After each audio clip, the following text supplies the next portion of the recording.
Hey, everybody, welcome to Reinvention in Recovery, creating a new reality for your business after Corona.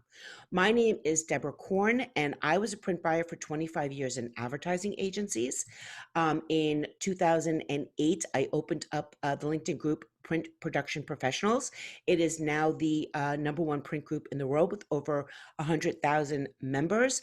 And as that was growing, I met some gentlemen from England, and they had a website called Print Media Center, and we combined forces. I ended up taking over the business, and through Print Media Center, I run several initiatives, including Project Peacock, Girls Who Print, Print Chat, International Print Day, and my podcasts from the Printiverse have been downloaded almost 90,000 times in 130 countries now. You can learn all about me and everything the Print Media Center does at printmediacenter.com. So Corona is no longer a refreshing beer I enjoy on the beach. It is now a virus that caused a shutdown. It caused a lockdown. Where we are now, we have been shut down. We have been locked down. Now we opened slightly, and now we're going back into shutdown slightly. But what is the most important thing to understand, and where this presentation is coming from, is that being put in our homes for our health and safety, of course, for that long period of time, months at a time, caused a change in our behaviors, in the way we do business, in the way we shop.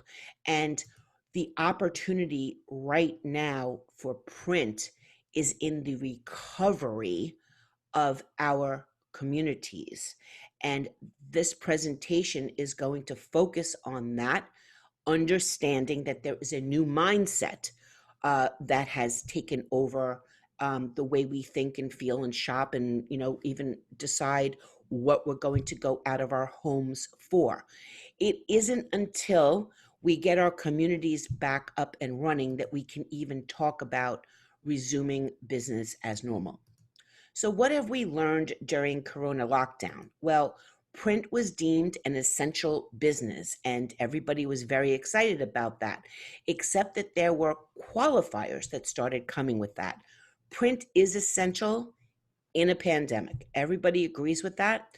The mail was the reason why print was deemed an essential business. Printers feed the mail can't stop. But even with print being deemed an essential business in a pandemic, not all print was deemed an essential in a pandemic. This is really important because there were a lot of people celebrating this as if it meant some signal that the world has somehow embraced print as a medium, and all advertising budgets and all marketing was going to come to print, and print was going to be loved, and print was going to be celebrated. And that is true when it comes to safety graphics and getting your health statements and your bank statements in the mail still, because print is essential, but it is not being applied to other areas, mostly marketing from the brands and the advertising agencies. They are not kicking in yet. We've learned print was not prepared to work remotely. We've learned that web to print is no longer an option for your business. People who had the ability to allow people to shop online or order simple things online were able to do so longer and even stay open to this day. Digital asset management is a big opportunity. If you were working remotely and your customers were working remotely, and there were still people in the print shop, obviously, somebody had to have those files and have access to the files. That could have been you. The cloud is your friend. And the reason why I have this slide here is because this is your moment to make sure that your disaster plan is actually something that is pandemic proof now that we've had a pandemic.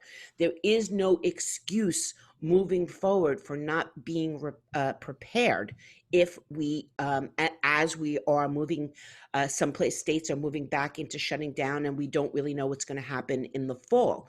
But the point here is that every obstacle or challenge you faced and hopefully overcome came, every obstacle your customers face and hopefully you were able to help them overcome it, needs to be part of your disaster plan moving forward, and you can actually market on that. If this happens again, Deborah, don't worry. We've got your files. We've got a process for how we can keep things moving if they need to. And it's a big opportunity. Don't squander it away. We've learned that wide format is mostly pandemic proof. All the shields and acrylic partitions, and of course safety graphics and banners were all coming from the wide format area. This is not something that is stopping now. Signs will keep rotating as rules and regulations change. For example, we are still at a 6-foot minimal distance of each other, but that might go down to 3 feet, or it might extend. It would every time there is an event horizon, wide format is going to be involved. As well, there's going to come a point where people don't want generic things in their store anymore. So there's another opportunity for another round of signage and anything else with people's logos on it, with people's personal messages on it, as opposed to being a sterile message about we are social distancing here. Packaging, pandemic proof. Labels, pandemic proof. The only thing better is labels and packaging for cannabis businesses. If you can get involved in that, figure out how to get involved in that. The states that it was able to, cannabis is able to be sold at the dispensaries, the lines were around the corner.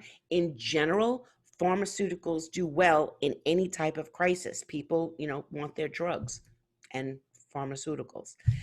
Some direct mail is essential, as I mentioned in the beginning. I'm still getting my bills and my statements from my banks and credit cards and things of that nature, but I don't have any direct mail. There's no spraying and praying going on in my mailbox. As a matter of fact, I realized the other day the Val pack that I get with just coupons from the neighborhood has gotten less, and also the weekly circulars have even gotten less, and really focusing on like Sam's Club and BJ's and supermarket things, but nothing frivolous.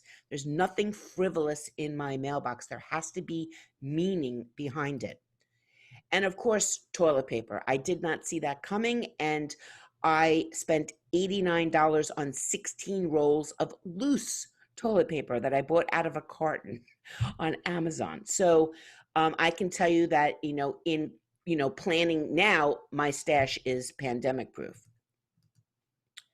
E-commerce, here to stay. E-tail, here to stay. Convenience is here to stay. And I understand that this has been going on for a while, but Corona and the lockdown period of 2.5 months since March, about where we are now, 3 months, really has changed people's attitudes and has won more people over. And what I mean by that is there were people who said, I will never buy shoes online.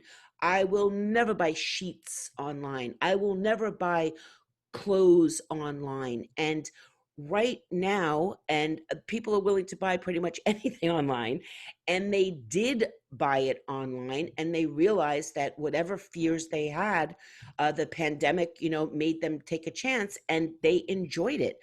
They got their time back. They didn't have to be at a store at a certain time, or make it to that sale on that day. It's very important to understand the mindset of where we are now after doing everything online for the past few months. There is a limited future in this world for any business with antiquated processes. So think about everything you do in your print shop and think about how you can make it work this way. I can do as much as I possibly can do online, on a device, however it might be, without having to get in touch with you, but of course have the option that I can get in touch with you. So how do you become relevant in recovery? And part of this is looking at how to reinvent the print shop. And I have divided it up into 6 different areas to take a look at, starting with the business model reinvention. And it is my thesis, or that I'm putting forth the thought that a print shop is no longer a print shop, that it is actually part of a crisis management team. And right now, every retail store, every restaurant, every bar is having a crisis. Are they open? Can they open? Now some of them have closed. What are they doing about, letting people know about what their new processes are, as far as, can you, come to the bar anymore? Can you come to the restaurant anymore? There is, in this stage, in this initial stage, it is all about just helping people and not selling them in any shape or form. If you know that there is stores in your neighborhood that are in the process of reopening, there are going to be minimal things required in that store, as far as a social distancing graphic, or even just a "we're open" sign, or maybe new hours for the store. This is the help. This is what I mean by helping. They need these things. You don't need to sell them on it. They need to have it. And if you help them, with a simple way that they can get it, hey, you're a bar, and this is everything you need to make sure you're compliant when you open these doors. And now, unfortunately, I can use the example that bars were open and now they're closed again. So now they're re-entering their crisis again, of now they've got to put back up all the signs that say we're only open for takeout and delivery again. If they're a restaurant bar, if they're just a bar, they're probably shut down again. The next phase after crisis, in the crisis management system, besides helping somebody establish their home base, is then letting people know that they're open. And this is where the printer can reach the community with the business information, through direct mail, through signage, through vehicle graphics. There's a million ways that you can do it. But the point here is that as the printer is involved in this crisis management, there are different stages of crises. And first you get open, then you have to tell people that you are open. And then, of course, the next phase becomes reaching new people to tell them that they're open. And every door direct mail, and direct mail in general, plays a big role here, but I'm going to dedicate a slide to that in a moment. What I do want to say, though, is that each of these are stages. Each of these are messaging stages, and each of these stages require different printed materials, although direct mail still has a big role in it. And you just need to establish, through communication, through walking up to a store and looking inside, where people are in this crisis, and then address them on that. If they have social distancing graphics, you don't need to talk to them about that. However, if you're going to talk to them about a direct mail program, certainly mention you also can do the graphics, because when they change, what you want to be the one-stop shop for that. So looking at everything moving forward as printer, as a crisis manager, we look at applying that to your current customers. So where are your current customers in this as well, besides the community? Are they coming back? Are they reopening? Are they in a new location? Did they downsize? Are they now, taking meetings on Zoom? Whatever it might be, they are still in these 3 phases and will be for a while, and there are print applications you can be helping them with. The prospects that you had in January might not be the same prospects that are right for you now.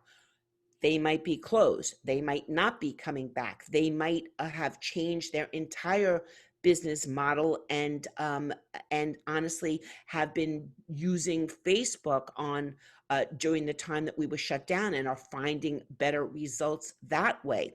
So you really need to look at that prospect list that you had before you reach out with any of your crisis management, and make sure those people are still right for you. From understanding where you're having success with the community, where you're having success with your current customers, you can start projecting your best targets for your future customers based upon, maybe you were doing every door direct mail program and find that you had the best results for florists. Then you know that you can take those results and go look for more florists, create more future customers. None of this is really going to be possible, though, unless we look at reinventing staff, and I've dedicated a slide to this. This is the moment to clean house if you have not done it already. All of the legacy relationships really don't have as much importance as they used to have. First of all, the customers on the other end might not be doing the same thing. It might not be the same contacts anymore. So right then and there is the door opens to maybe send a better person to create a new relationship with that customer. Now is the time to remove all the people who have said, this is not the way we do things around here. That's my customer. No one's going to present that idea to my customer. My customer will never like that. I know my customer. There is no such thing as that anymore. No idea is off the table, and everybody has to be willing to be doing whatever needs to be done to keep that print shop open. Everything I'm saying here applies to you as well, as far as the crisis management and the messaging and all of that. I'm just trying to help you find some new business in the process of letting everybody know that you're also open and what your new processes are.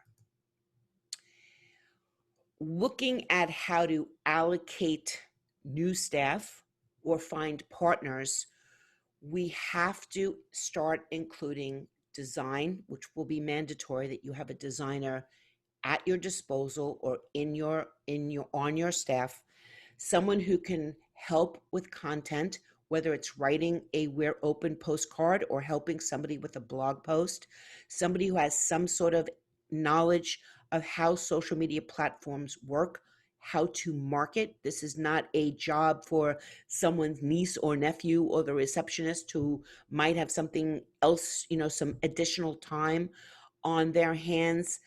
This is about a professional person who can help businesses grow.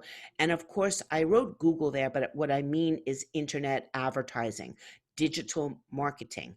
If I'm doing a direct mail program and I go to your website, I can work with a company, or I can have somebody on staff who knows how to program programmatic ads so that your customers' messages are following me around and helping reinforce whatever message we're trying to give them. The purpose of this all is to create stronger relationships. Your customers, the community, they're not going to break the relationship with you if you are helping them with everything you possibly can to get them business in their door. A new business team dedicated to research, developing, and repeating. And so, I like to say things about, where are the holes in your wine list? And meaning that, what is not being served in your neighborhood? What type of businesses maybe need more help with understanding how to achieve their business goals for the year versus I can sell you a postcard. I want to sit down and understand where we need to be in December to keep you open next year. And these are serious conversations. Watch the news. Look at the stats. It is not a pretty picture. I'm not trying to be doomy and gloomy here. I'm saying there's an opportunity, but it is not something to be taken lightly. People need help keeping their business open, and you can create collaborative customers by getting more involved in what their business goals are than what their marketing needs are. Um, you saying to anybody, I want to sit down and have a strategic business discussion with you, is a lot better than, hey, I want to tell you about, a postcard I can sell you. It's also very important that in any of these discussions that there is vertical market intelligence being shared, so that if my new business team wants to talk to, I'm going to use the florist as an example again, they can say, I'm not going to show you and give you any stats about 2019 and how many times people bought flowers, but I'm going to say that we can certainly project that there are a few times a year that you'll be busy, and let's create plans around that. Let's create plans around the holiday and really just help them do the best that they can do. The last thing we need to talk about is reinventing offerings, and what sometimes it's just what we're calling things. And in this moment, I want to really focus on the every door direct mail strategy as the honestly the best thing that you can do for any local business at this point in time. So the idea I kind of have here is to go to a strip mall or a row of shops, as they say out of the United States, and see if you can't get a bunch of businesses to participate in an every door direct mail uh, execution. And I do a podcast with a gentleman called named Will Crabtree. He owns TampaPrinter.com, Printer Shop podcast. And I went to his print shop and we looked up the Every Door Direct Mail website on the post office has it. And we typed in the zip code of the first carrier route around his shop. And we figured out that we could reach 2,954 residential and commercial addresses within the neighborhood. And then if we divided that by 10 people in like a 6x9 envelope, and everybody could have like an 80 to 100 pound postcard printed front and back in it, essentially creating our own value pack, but strategically located, targeted to one single location. It would, with design, because again, people in a crisis, you don't say to someone in a crisis, hey, we can do this amazing thing and tell everybody in the neighborhood you're open and send this direct mail for you. You just need to create it and give us a file. No, we don't do that. We help people in a crisis. So with the design services, with his printing costs, it was about $499 per business to tell 2,954 people and other businesses that they were open. I understand everybody's not in they're off back in their offices, but you can use the Every Door Direct Mail website to target only residential or only businesses, and some people are having their mail forwarded, and it still worked out to less money than if I was just going to mail somebody a postcard. So take advantage of it. It's less money, and when you explain to these businesses that you're not there to sell them, you're there to help them, and you are only creating a mailing for this street to get everybody to that street, not to take their money and also promote businesses that are 4 miles away. Most people shop within a mile or two of their house, by the way. It's very handy. Um, Obviously, you need to manage and design and create the files. The butcher is not coming up with a direct mail piece, and you don't want to freak people out. One-stop shopping. They only need to call you. They're in a crisis. They should only have one person who's going to help them. Informed delivery is another United States Post Office program. It does not work with Every Door direct mail, but it's its own thing. And in it, it makes every printer, a digital marketer light, you can report response rates for people who have clicked on the informed delivery emails and if they've taken action on it. And everybody but everybody, including you at the print shop, is not going to be spending any money unless there is some data for decisions. Why do I need it? What is the response rate? What is it doing for other people? ROI is going to be very important, and informed delivery is a way of showing results, and you don't have to do anything but sign up to get it. It's an amazing program. Everybody should be looking into it. Speaking of the Every Door direct mail strategy, I want to talk to you about a local pizza promotion that happened on my doorknob. So after we went into lockdown the first time, I on my door I received an 8.5 by 11 printed on two side menu with a big strip on in the middle of it that said "We're open" from my pizzeria. A couple of days later, I got the same menu, but clipped to the rubber, stapled to the rubber band, was a coupon for a free bottle of soda if I ordered that pizza. Couple of days later, and what I still think is one of the most genius marketing strategies that I saw up to that point, and it still might be, they had a catering business, but obviously people weren't having parties. They weren't having office parties. They weren't having large gatherings. So who needed a catering, any catering? So what they did was they reprinted their menu and renamed it Family Style. Now that same tray of ziti that was feeding people in an office can feed a family at home. But wait, do I want garlic knots? Do I want salad? Do I want, do I need more soda? Do I need dessert? I was not being sold to. I was being helped. There's a family, they've got to eat. I need a solution. Here's a ziti, here's some extra stuff. Thank you, pizza person, for putting this on my doorknob.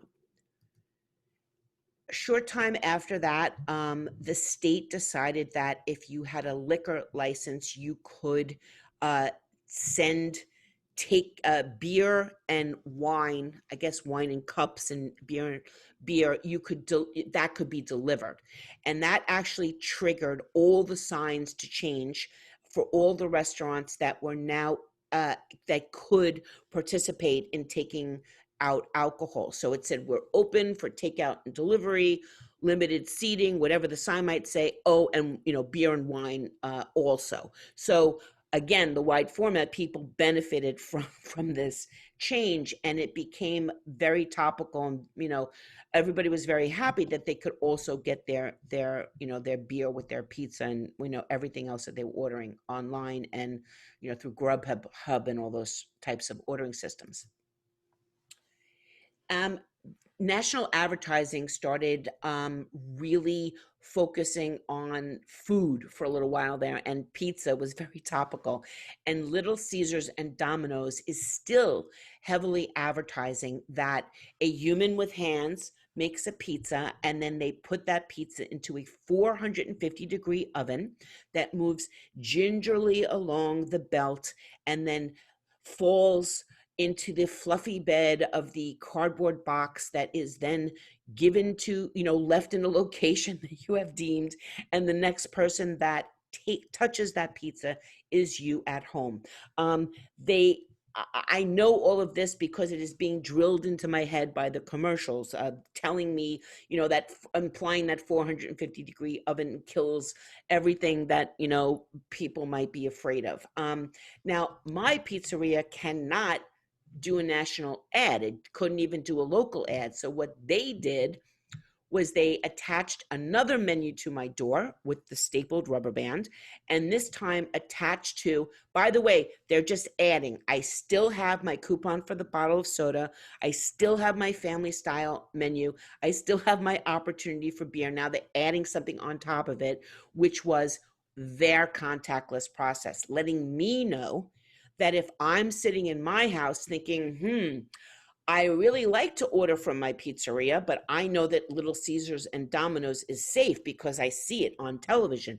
Therefore, it must be true. They wanted to make sure that I was educated in my decision-making process and that I too could have a contactless delivery, and order online, pay online, ask my delivery person to leave a pizza anywhere that I chose. Then they went into new business acquisition on my doorknob. This time, a new food options for vegan and gluten free. So they either hit a point where people weren't ordering enough pizza, or they needed people to eat more pizza, and they opened up the customers that they could serve on my doorknob. They also had an email campaign going, which was to send a pizza to a hero. Heroes were out there, essential workers were out there helping people and saving people. They didn't have time to order a pizza. I could order a pizza for them, give them a note with my pizza, and also there was a social media campaign around it. The last thing that actually came to my door, maybe 2 weeks ago, this is I took a picture of the actual the flyer and how it's been coming, and now they're doing trans promo. they're they're advertising for, they're including insurance company on the menu. So, and also here's, they're presenting a job opportunity. So there has been a lot of stuff going on my doorknob. And certainly the United States Post Office was not doing this, but look how effective it was reaching somebody where they were with something that was, you know, probably something I needed to know. And because I do present on this, I do order pizza from these people, and I figured that that's my give back. And it's, you know, they follow all the processes, and I'm going to find the marketing people soon. I wrote them an email, and I hope to do a podcast with them. I just think they were amazing. So I told you this story so that you can start thinking about how to develop a new menu of opportunity with promo packages. I mean, they didn't exactly do a promo package, but at the end I had one. If I had all those menus, I had all those opportunities, I had everything I could possibly get from them, and I could make a decision on what I wanted. The other gentleman I record the Printer Chat podcast with, his name is Jamie McLennan, and he's from Allegra Princeton and DMR Graphics. And we had been talking about this for a while on the podcast, this idea about, you know, creating packages and helping people with social distancing. So they had an advantage, and there are a ton of these websites now, but Jamie had one of the first ones out there.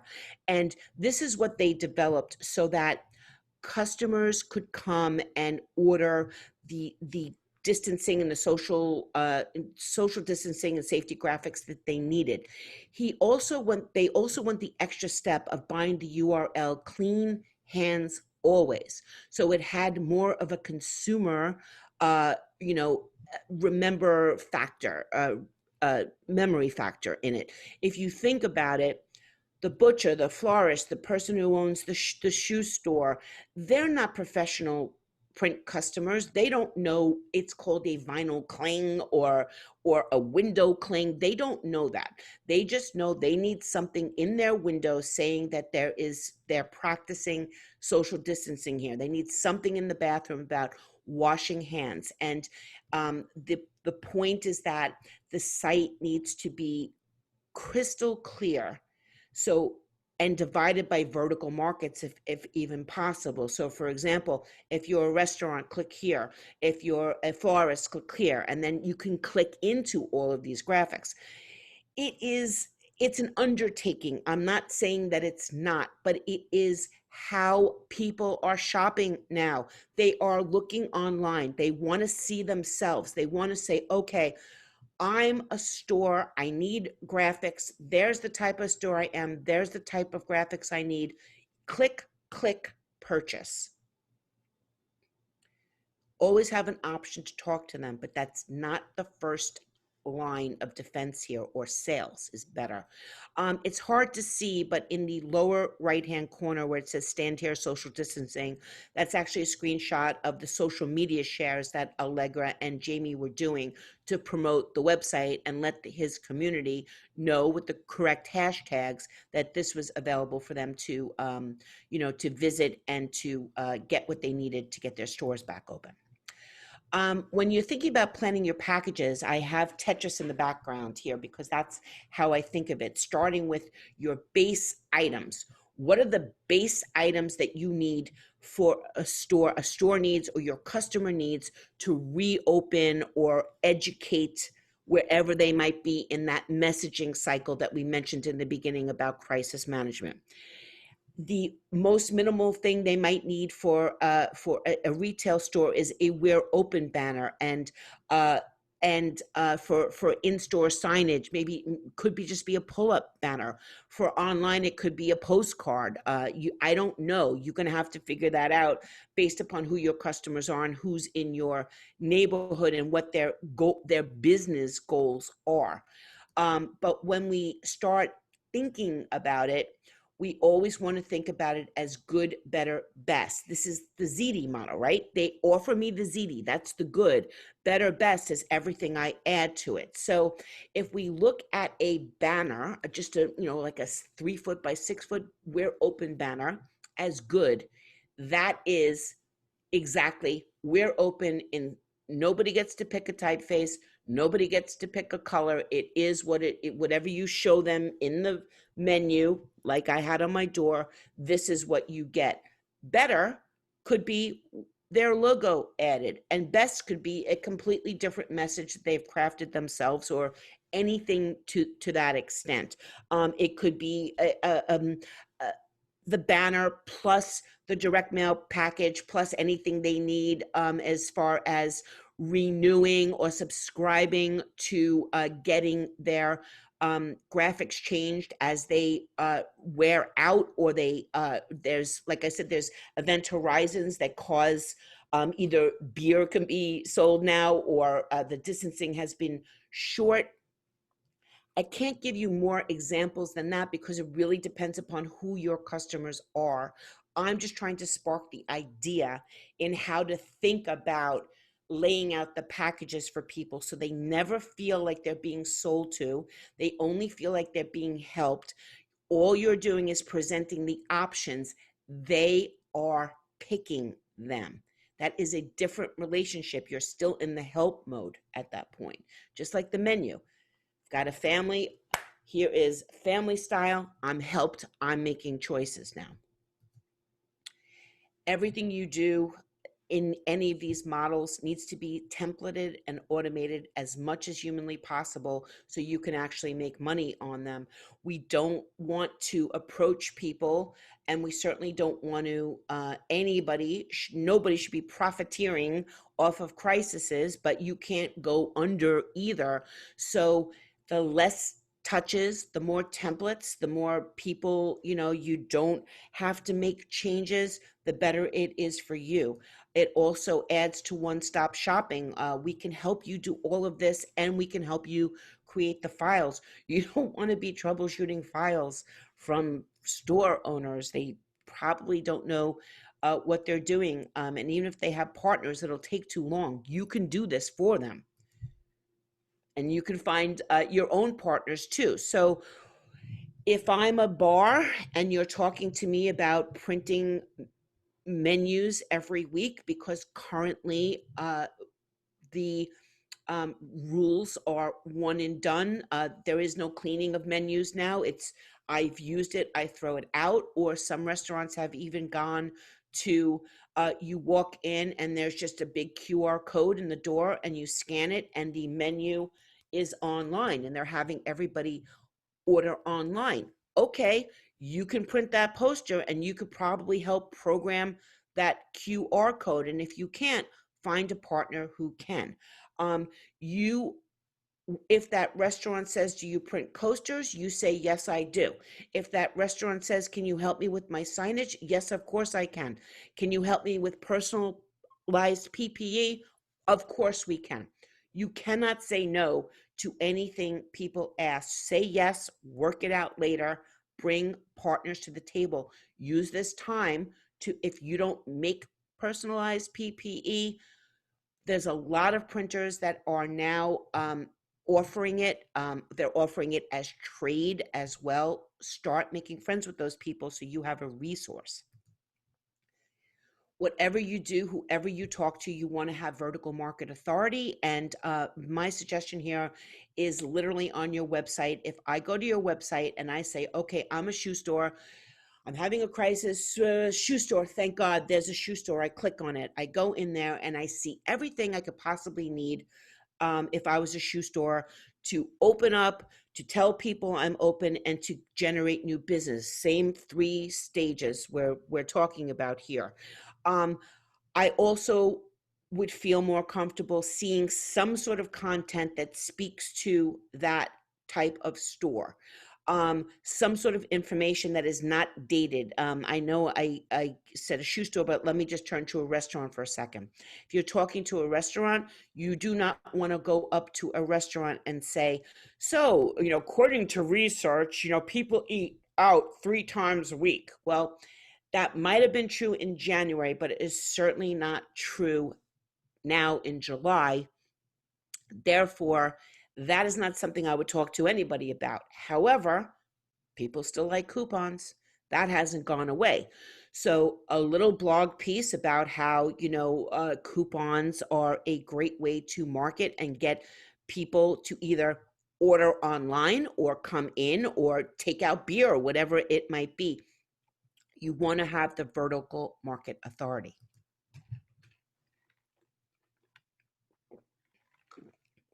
Sorry, I got a little parched there. Messaging cycles, it's an odd little experiment I've been doing, but it has actually worked. And I sometimes I crack myself up. I've been watching television commercials, and in watching television commercials, I've been able to kind of deduce patterns of potential vertical markets to serve based upon what the brands are telling us we're allowed to be doing and what we're allowed to be selling. And I know that sounds crazy, but it's a signal. It's a marketing signal. I worked in advertising for over 25 years. The most money is spent on commercials. Branding is commercials. The campaigns that follow from the commercials, whether they're online or in your mailbox. It's still a commercial that triggered that event. And in the beginning, all of these five stages: kumbaya, information, immediate needs, education, and long-term needs, are the current 5 messaging, let's say, verticals that are currently going on. Kumbaya, we're all in this together. Information is really more about we're open, we're not open. These are the rules. These are what is required for you to enter our store, and things of that nature. Immediate needs changes all the time, as you can imagine. Currently, for immediate needs, if you watch commercials, you'll see that self-soothing has taken over. So you'll see a lot of shampoo commercials, but with certain fragrances like lavender for relaxation, and candles and air freshener, because people have been home for a while, so they're trying to make it a little nice, or maybe get rid of some of the smells in there. But I say this because there might be a retail store or in your neighborhood that sells any of this type of stuff, and you can go to them and say, this is our moment. People are looking to certainly do home improvement. That was always the case. The minute we all went in the house, everyone was like, okay, well, I mean, even I did it. I cleaned out my closet. I was like, well, I'm here. I might as well do something, productive. So any types of stores like that, Seasonal changes trigger things as well. Um, we're more in summer now, but certainly landscaping is still up there as topical, whether people need someone to help them or they've decided they're going to do it themselves because they're home. They're home. Who's selling the lawnmowers? Who's selling the little hedge clippers? Who's selling bulbs or seeds? We're out of the planting season, but you understand what I mean by that. All of this I'm getting from watching television commercials. The other immediate need is now, especially backyard furniture. My sister-in-law just bought a projector so they could watch movies outside. They're showing it on a sheet, but there might be another option for that. Anything to do with camping has become topical as well, and it's weird because in that that was triggered from a car commercial, believe it or not. There are people in the cars now are going on car trips. And I had said this like a few months ago that I was predicting that that was going to happen. And now it's funny because I see these commercials about, specifically about taking car trips. So it's moved to, oh, they're in the car, to now they're focusing on, well, people aren't getting on planes. We need to get them somewhere. We're going to, the car is a corona-free zone in everybody's mind. So let's get them somewhere through that. The education has still focused on financial things. And I mentioned the cars, ridiculous. You don't have to, no money down for 120 days, and then 72 months before the interest kicks in. And I know this because there's a million car commercials telling me this. I don't have anything in my mailbox, however, yet, but I believe it's coming. Right now, I have spoken to many brands. I've been trying to reach out and keep on top of how they're thinking. And right now, they're only focused on customer loyalty and kumbaya. So if I own a Subaru, I might be told about the new Subaru, but if I don't, all I see is Subaru is with you. We're all in this together. And I don't get any further information about them. And by the way, when those commercials are on, there's no information about the car. It's just, now, like I said, it used to be people eating in the car, and now it's people going on family vacations in the car, but there's no information about the model of the car or the gas mileage. It's not about that. It's pure branding. We're in this together type of stuff. Long-term needs have, fall into cars too, in the sense that, who's getting into a train if they don't have to, or a ferry, or a bus if they don't have to. And if people are going back to work, as they say that, soon people will be in offices, will they be commuting the way that they used to be commuting? And if not, it opens up opportunities for used car lots and things of that nature. I'm not suggesting you go to the Mercedes dealership and talk to them, although you can, unless, I'm assuming they have a process for it, but there could be a family-owned car lot there. You can start planting the seeds of commuter cars or even family vacation cars.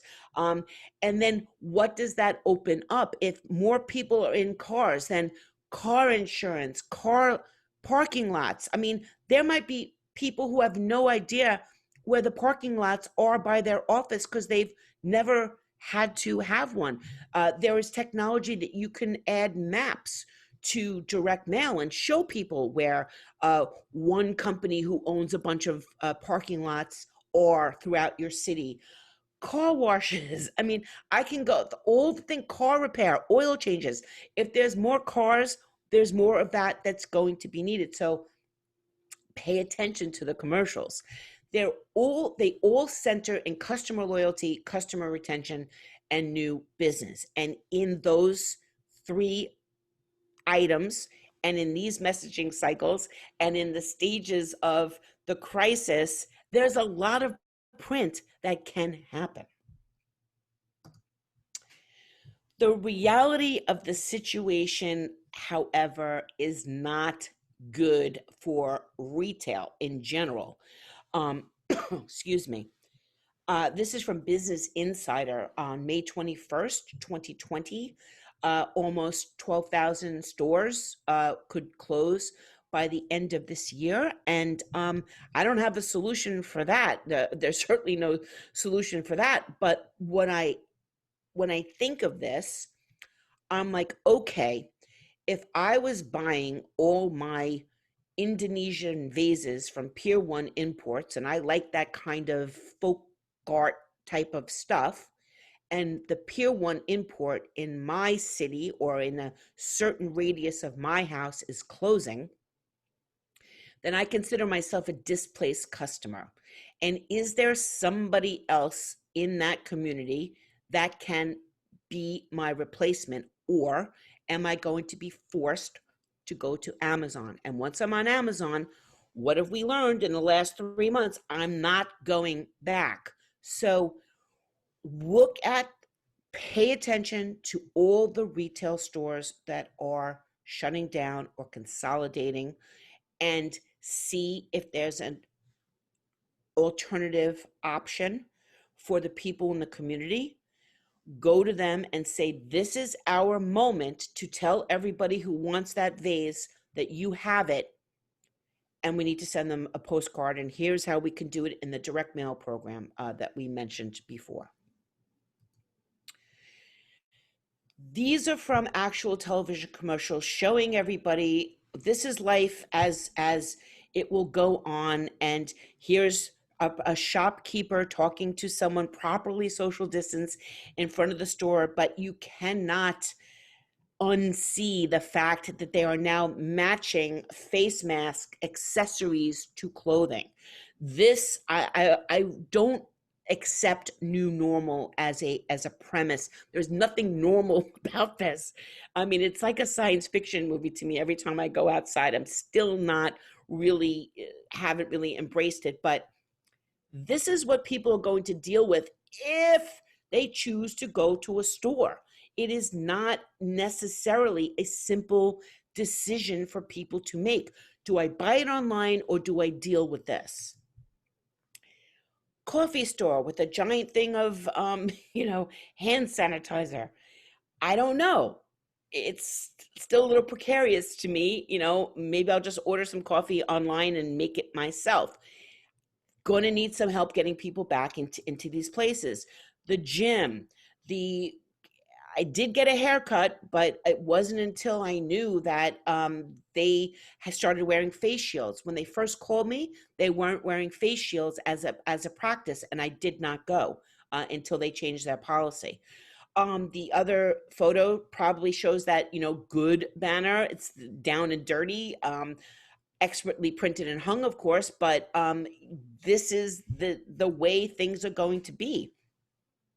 This was Memorial Day weekend, actually, in Brooklyn, and there are social distancing circles. Is that the best solution? I'm not sure, but it was a temporary solution. There could be other solutions. There could be print solutions. There's somebody back there that has a sandwich board. I don't know what they're selling in their circle, but they're advertising something over there, which is you just got to love the human spirit. Here is a prototype for what a stadium might look like. I'm not suggesting you walk up to the Miami Dolphins, but there's school auditoriums. There are places where high school teams play that might benefit from something like this. It could also become an advertising opportunity, same as the atrium in the mall on that side. This was a temporary solution.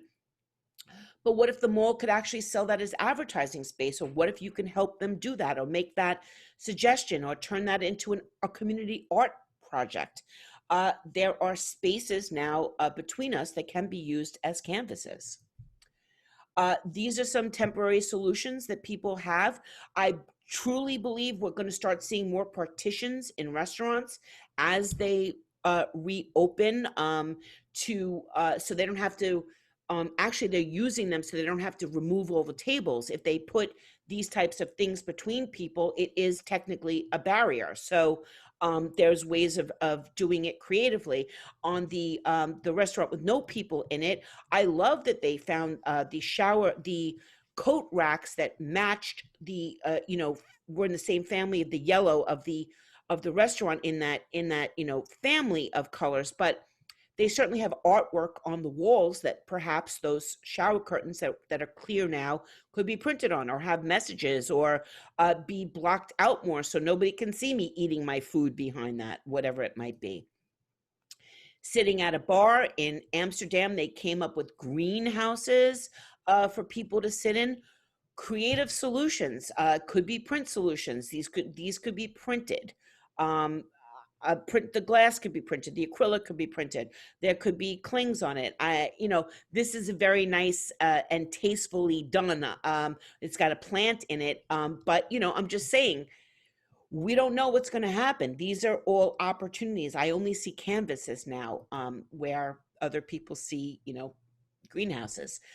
The restaurant on the left has taken to dressing up blow up dolls to sit in empty seats. But I was thinking about it. Why not work with a local clothing store and maybe dress up those uh, mannequins or blow up dolls in things that people could purchase? Even a t shirt from the restaurant, or a hat or something. Do some sort of consignment co marketing situation. Uh, Again, crazy idea, but somebody came up with the crazy idea of having a blow up doll in a restaurant. I'm just monetizing it for everybody. Um, on the right, I mean, you just got to love Americans for this. I mean, make a floaty tube that is also, you could walk around on, and also use it as a place to hold your drink as you're safely social distancing on a dock on a lovely spring day. Facebook is coming for us, and they are doing it very simply. They ask 3 questions, and if you want to learn more about any of those questions, you click, and you click to find a digital marketing solution. I'm suggesting you use the same 3 questions. My business is temporary closed. Learn more. My business is open but slow. Learn more. My business is stable or growing. Learn more. And when you click into it, you click into the print package that is best for that business. Now, my business is temporary closed. Learn more. In my perfect world, when I click that, it says, what type of business are you? And then it lists, it either says pick one or the closest to you, because a lot of stores, obviously, we know we're using the same materials over and over again. We're just categorizing them. So the person with the crisis, and any of these things would be a crisis. My store is closed. I'm slow. I need new business. We're talking to them. We're letting them see that you understand who they are, because they see themselves on your website. It's an emotional connection to someone who needs help. They say, oh, thank God, I'm a shoe store. There's a shoe store right there. They understand me, and they can help me do these 3 things in my crisis. Who needs help? We've been talking about for quite some time. Local retail and restaurants, of course. Spaces. I heard somebody tell me the other day that a bowling alley in their neighborhood was open, which honestly, I thought that was pretty big cojones for that bowling alley to open. I mean, I don't know about the rest of you, but the thought of sticking my fingers into a bowling ball is not something I plan on doing anytime soon. But if I were to do it, I would need a lot of information about what is the process, how are they cleaning these bowling balls, am I bowling with gloves? Who knows? Movies are streaming online. Hamilton is just was released today online. Um, some movie theaters have actually turned themselves into drive-ins because they have large parking lots. If that is the case, how can print help these people get that information out into the world? Yoga and gym studios, some have reopened. A lot of people, though, have chosen to continue taking classes online. Where is the print opportunity? If they're online, they can still invite instructors from other places to give online classes. You can send postcards and let people know that there's a special teacher coming. Again, every door direct mail, or use a targeted mailing list. You can maybe send a yoga pose of the month or some sort of exercise plan for the gym that they can, look at, or, you know, paste, tape next to where they're doing their exercising. Um, Elks, I put Elks to remind me about an Elks Lodge or a community space, where people gather, maybe like, just a space people have weddings and parties. Are those open? What are the rules? Is anybody going back to them anytime soon? I don't know, but if they are, they're going to need help, and print is poised to help them. Meeting planners, we know, have been hit very badly this year. Um, Maybe you have a local meeting planning company you can start talking to, see if they have anything coming up, help them try to find a space. If they can't find a space, maybe the movie theater person, and you can work out something where the movie theater can be used to help the meeting planners have events. They're certainly big enough to have social distancing in the seats. There's a screen, there's a projector. It seems like there could be a relationship that you can work out, and then of course, help everybody chip in together for marketing. Local travel and tourism, do you have anything in your community that is maybe a historic building or like a printing museum or something like that? I'm not saying walk over to Disney, but perhaps there is some local tourism and travel that's going on. If you live anywhere where in the woods now, which is a corona-free zone in everybody's head, you drive in your corona-free zone car to the corona-free zone free woods. Is there a historic trail that people can hike, or anything regarding the best place to catch fish or something like that? Local travel and tourism. We don't know about summer school. Some people are having it. I've been told uh, graduation has passed. The print industry stepped up for that in tremendous ways. Um, look at Look up Bennett Graphics for amazing things that were done. Jamie from Allegra Print, they were also sending caps and gowns and in elaborate packages, and taking school photos in funky and cool ways. Printing industry totally stepped up there. Schools are in big trouble, though, as far as recruitment goes for next year, and that is not only colleges, it's private schools, it's any sort of religious schools that you have to do any sort of recruitment for. They couldn't do tours and things like that. Maybe you can help with the virtual tour if you get that digital marketing partner involved.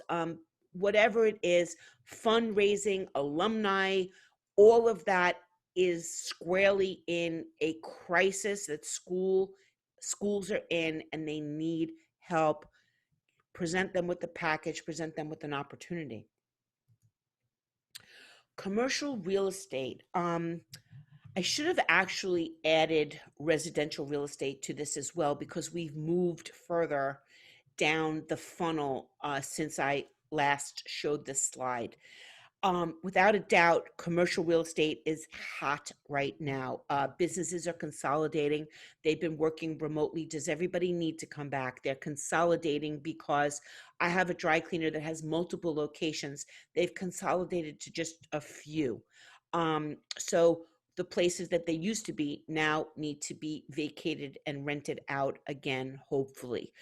So there's a lot of signage, a lot of advertising, a lot of materials that are needed. And I was thinking about it, and in the sense that there's a way to kind of make yourself a little more indispensable down the line. So let's say that you're going to approach a commercial real estate broker with a print package, because you only want to talk to people about packages now, so that they can't price you out of this work.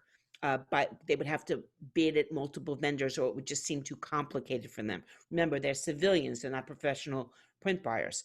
So in that, you say, hello, real estate person, I want to help you sell all of your buildings. And the first thing we're going to do is, here's a package for all the signage you need, space for rent, and whatever other types of information that are needed, whatever type of direct mail is needed for however they want to send it, most likely a targeted mailing list.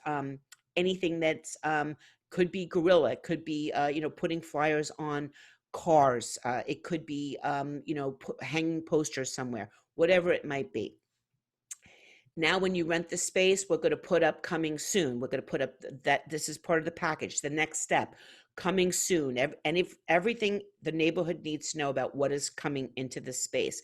And then when it's open, we start our, what do they need to open? What do they need to tell the community that they're here? What do they need to get new business? But then we also have, so all of this, by the way, is the benefit of the realtor can then say to their tenants, if you work with me, I'm going to give you all of this, because they've built the price of your print package into their operating costs, or into how they work out their commission, however it might be. But the point here is that now you also have the opportunity to find out what are going to be the print needs of the person moving into that space. You already have an inside system going with the realtor, and why wouldn't they recommend you to the next business? So there's a lifeline here if you can get into the system. Now, unfortunately, residential real estate is going to come into this now as well, because the moratoriums on people not having to pay rent and not being evicted is now ended, and I don't believe it has been extended yet.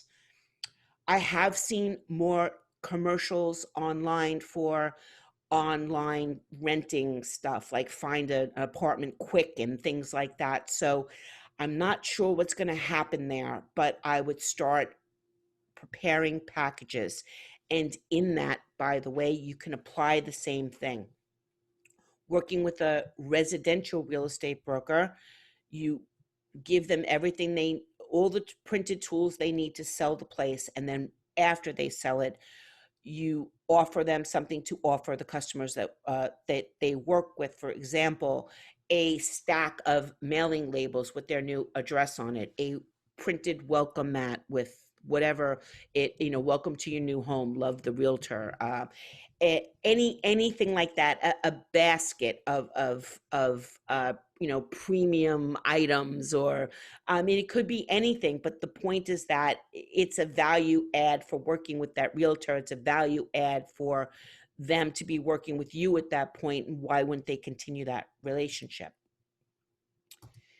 Connecting with the Chamber of Commerce and business development groups could be a great idea. None of these people want their neighborhoods to be vacant of stores and people. They certainly don't want to not have any new business coming in, or not being able to attract it because they don't see a viable community there. So my suggestion here is to contact these people to talk about your retail recovery program, or your restaurant recovery program, or your downtown, midtown, uptown recovery program, and get them involved in understanding that you're trying to save the neighborhood. And they can help by letting all the stores, all the members of these groups know that you're available with these packages to help them with everything they need for their store, with everything they need to tell people that they're open, and with everything they need to get new business. I would suggest that, if possible, get them involved every time a store opens.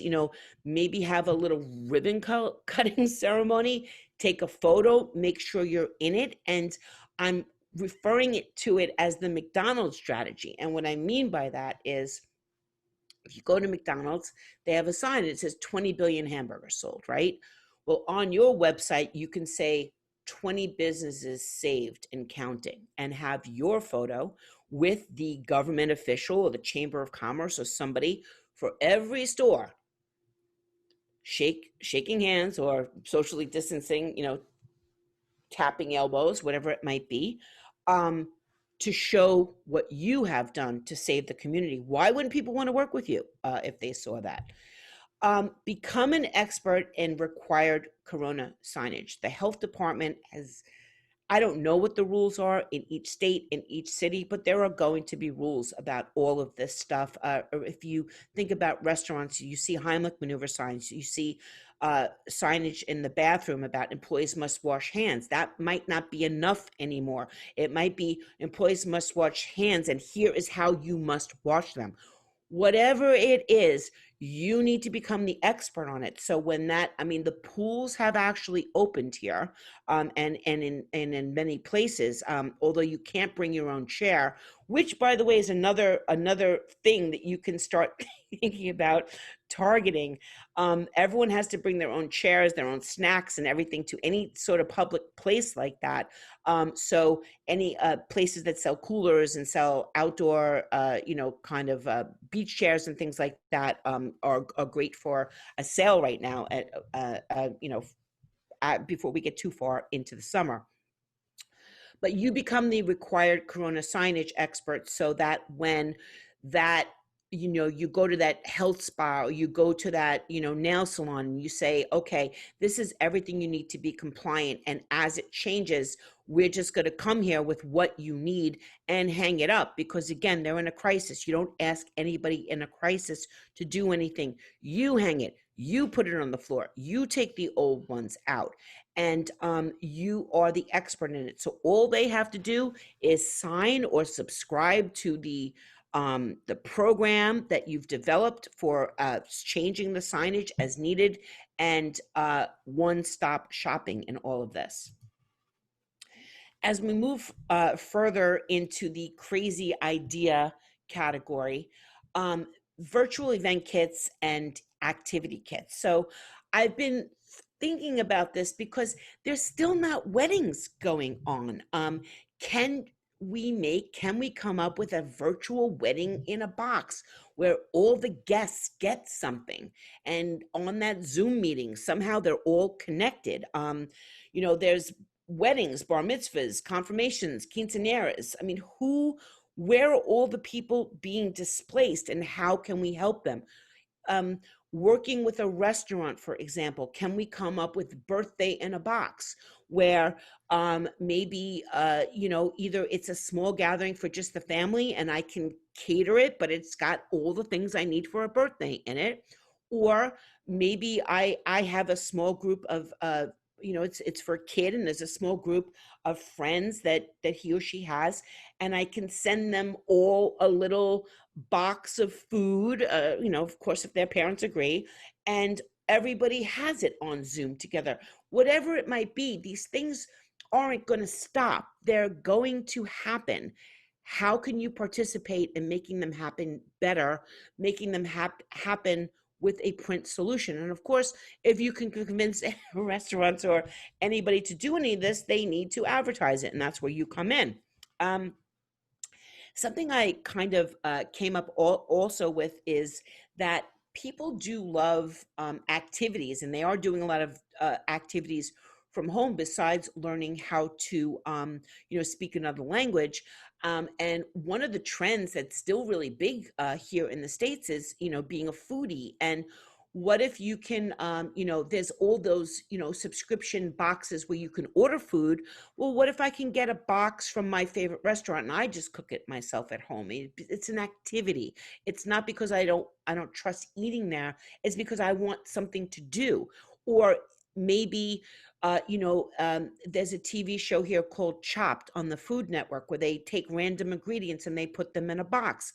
Maybe you can convince a restaurant to do that, and tie it into a Friday night movie premiere online, and or have a movie premiere kit or something to that extent that includes popcorn, whatever it might be.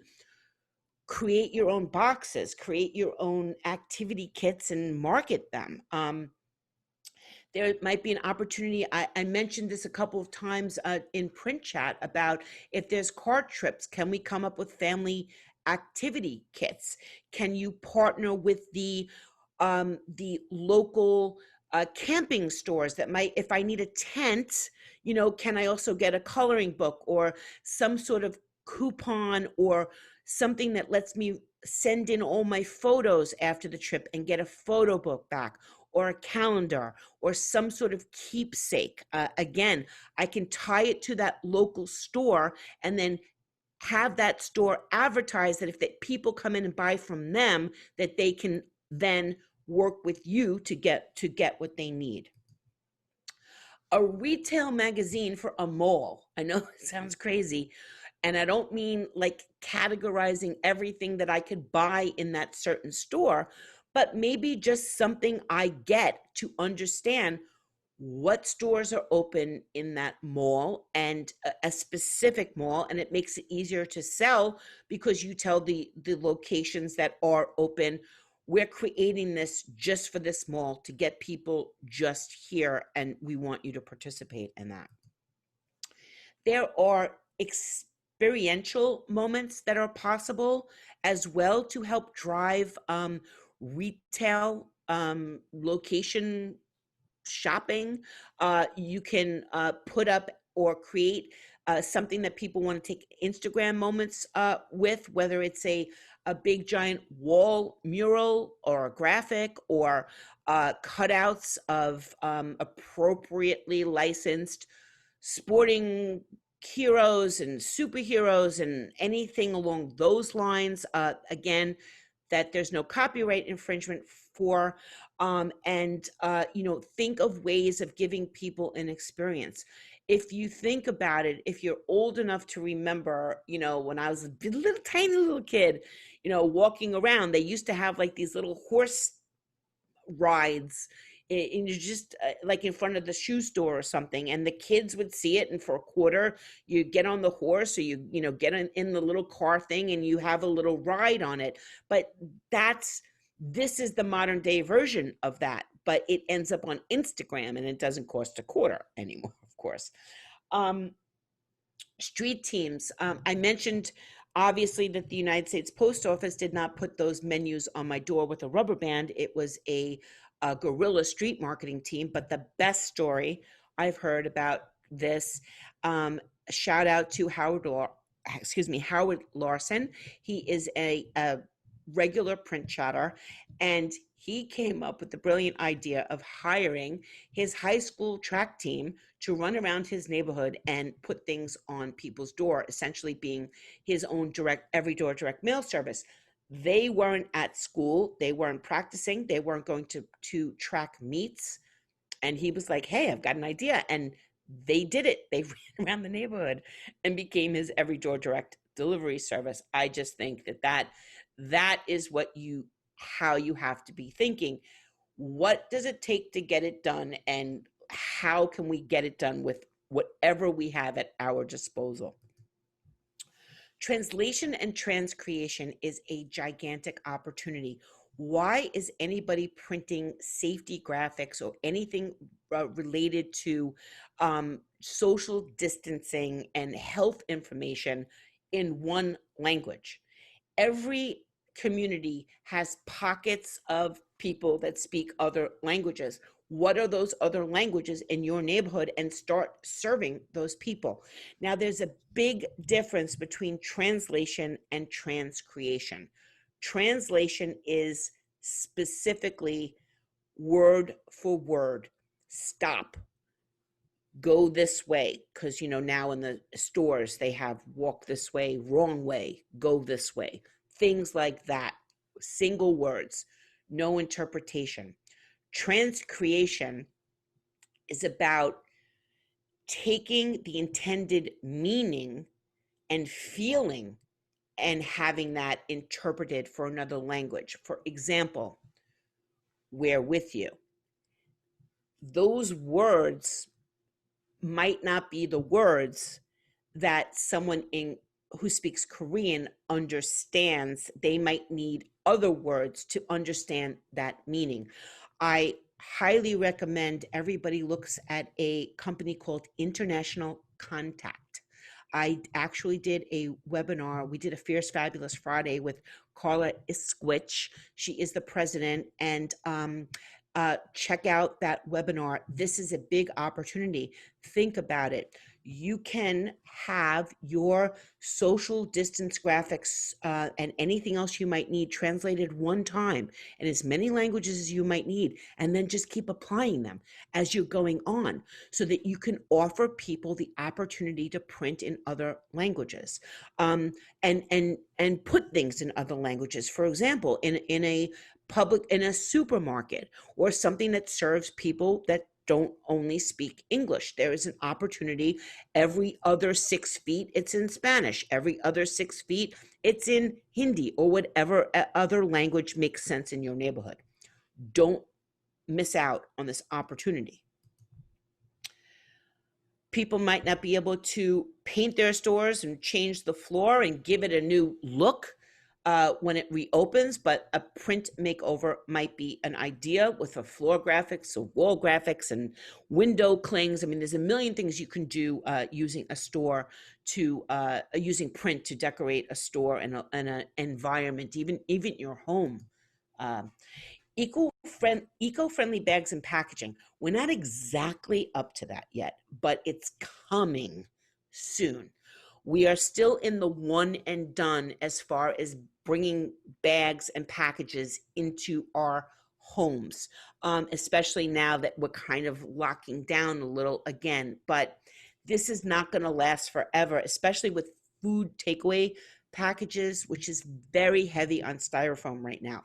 The millennials and the Gen Zers will not let this stand, luckily. But like I said, we're not up to it now. This is the time to see if you can source or figure out how to get into small folding carton business where you can use eco-friendly substrates, paper, I mean, pretty much, or they have something that's disposable made out of corn something, also to look into. But it's an opportunity. Everyone's going to need it. Get in early, get in first, start talking about it, make a plan for when they need to use it, that they already know that you're the one who can help them with everything that they could possibly need around it, including little stickers that they close the bag with so that everybody knows no one's been in that bag before they opened up their food at home. Vehicle graphics. There are rules about, driving on highways with them. So just make sure you understand everything about that before you talk to a store owner about getting their car wrapped, or magnets. And do not, under any circumstance, talk to any of those people unless you're going to roll up your own car with your own vehicle graphic on it, so you can show them when you peel it off, nothing happens to their finish on their car. Magnets easier to do, and I know that there's a process to putting on a car wrap, but I think you understand what I'm saying. These are regular people. They are not going to want to put something on their own car. I mean, I lease my car, so I'd be, pretty nervous about it unless I was 100% convinced that there would be no damage. And there's no better way to show me that than show me your own car that you weren't afraid to wrap or put a magnet on or anything like that. Branded PPE, very popular now. In the beginning, of course, people were just like, any mask, any face shield, anything is all I need if I can even get it, right? But that's changing now because we realize, as you saw in that, the screenshots of the commercial, they're showing face masks as part of your outfit now. Same thing with sanitizing stations. You're going to see them all over the place. It's not going to be, it's generic right now. It just might say hand sanitizer on it. They're going to start getting branded. They're going to start getting designed. You could put messaging on them. I have already received my personal PPE from a gentleman called Chris Hederick from Accelerate Print Group. They created this for me about a month ago using my logo. And next time you guys see me at a trade show, I'll probably be wearing one of these masks. It's not going away. It's going to be big, big business.